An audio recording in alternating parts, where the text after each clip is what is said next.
There is so much gear out there, and when it's literally life and death, how do you know it's actually worth it? For years, I didn't fully understand one piece of my gear, the NRS Recoil Bibs, which quietly became one of the most versatile things I own. I've paddled everything from calm mornings to bumpy seas in these, and here's what nobody tells you. They're not just about staying dry, they're about being flexible. And there's one situation where that flexibility literally changed how I plan trips. When you're dropping $700 on a single piece of kit, and most of us have already spent over $1,000 on dry gear, this isn't a light decision. Today, we're answering 3 things. When are these bibs actually worth it? When are you wasting your money? And what's one condition where they go from interesting to game-changing? I'll also walk you through the decision framework I wish I had years ago.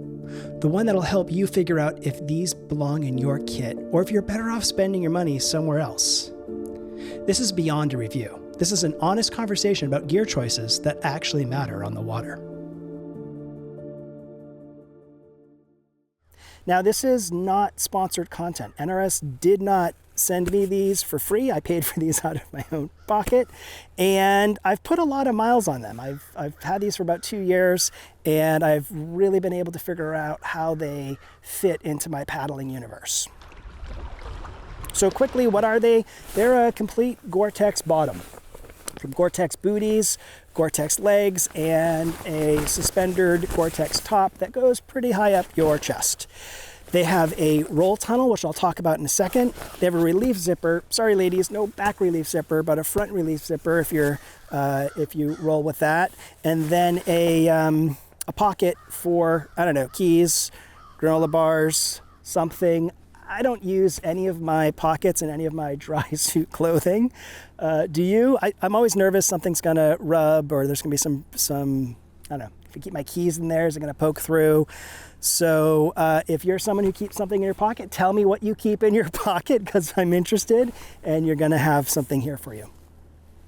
These are meant to be a full dry suit system. These are not splash pants. So splash pants, you would expect that they'd keep your legs dry getting in and out of the water, but if you submerge them, water's going to get in. These are meant to marry and roll with a dry top, a long sleeve or short sleeve top through this tunnel. You roll it a few times with the top, the tunnel in the top, and then that creates a bit of a seam. I then put my spray skirt tunnel over that, and it kind of compresses everything. And that's meant to keep everything dry. And from my experience, it has. I've done rescue sessions in these and swum in these a bit and haven't noticed any leaks come through that seam. Now, where do these excel? I think these are amazing for their versatility. I love the flexibility I get with these to be able to wear a long sleeve top or a short sleeve top. Even today, I took both. I took the bibs and my long sleeve and short sleeve and got to the launch and I was like, this is a really warm day. This is a beautiful day. I'm gonna wear short sleeves.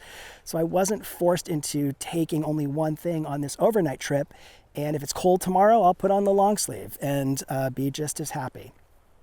These are also great on multi-day trips where the weather's going to fluctuate. You're going to have warm days and cool days, but you do need dry clothing protection. And I'll share that most of the places I paddle, I'm always in some sort of dry suit combination, whether it's my full dry suit or these. It's really rare for me to be in wetsuit bottoms, long wetsuit pants, or wetsuit shorts. The window for me is really narrow, and when I do, I can, but then it gets cold again and I need a little bit more protection. Now, I wouldn't use these when I'm doing a surf session or when I'm doing some rock play or playing in tide races, areas I know I'm going to potentially have a higher risk of capsizing, and or that capsize is going to be really turbulent when I'm in the surf or when I'm getting swept downstream in a tide race if I have to get out of my boat. But for everything else, they're really fantastic. If you're a paddler who goes on day trips or overnight trips and wants that versatility and knows, hey, if I'm out of my boat, I've got my roll. If I don't have my roll, I know I can re-enter in about a minute or so, and or I've got a buddy nearby to get me back in my boat. these are a great choice. Anything beyond that, I would, it's tricky. I would need to do a lot of testing of that roll seam for extended periods of time in really rough conditions, which I just haven't done because it's so much easier for me to wear my one-piece dry suit. But for those purposes that I mentioned, having that versatility on overnight trips, multi-day trips, and just having that in my kit, it's been a fantastic piece of equipment. And so much so that when I was on my last trip, I was getting a lot of water in the boot of one of my legs of my bibs. And I contacted NRS and I told them what was going on. And they said, great, send us a photo. And I also sent them a video. And with very few exchanges back and forth, it wasn't a lot of me having to prod them. They were like, that shouldn't be happening. It looks like it's delaminating, it's starting to fail, and you're under warranty, and we're going to send you out a new pair. And I was just blown away. I can't say enough about that level of customer service. And kudos to NRS for standing behind their product and backing it with not a lot of drama. So I was really grateful for that. These are the new bibs, which is, I think, one of the reasons why I've been thinking about it for this Technique Tuesday. If you're someone who falls into that category of being able to get back into your boat quickly if something happens, or wanting that flexibility, I think these are a great choice for you. For the types of paddling I do, these wouldn't be my first piece of equipment. I would always first have my one-piece dry suit, but then to have this for that flexibility has been fantastic. So much so that when these started to leak, I was like, oh crap, I gotta buy a new pair because I love them so much. But as I mentioned, NRS did me a solid and stood behind their product. The last thing I want to share is, in the winter, when I need more layers, I might choose my full dry suit. That fits me a little bigger.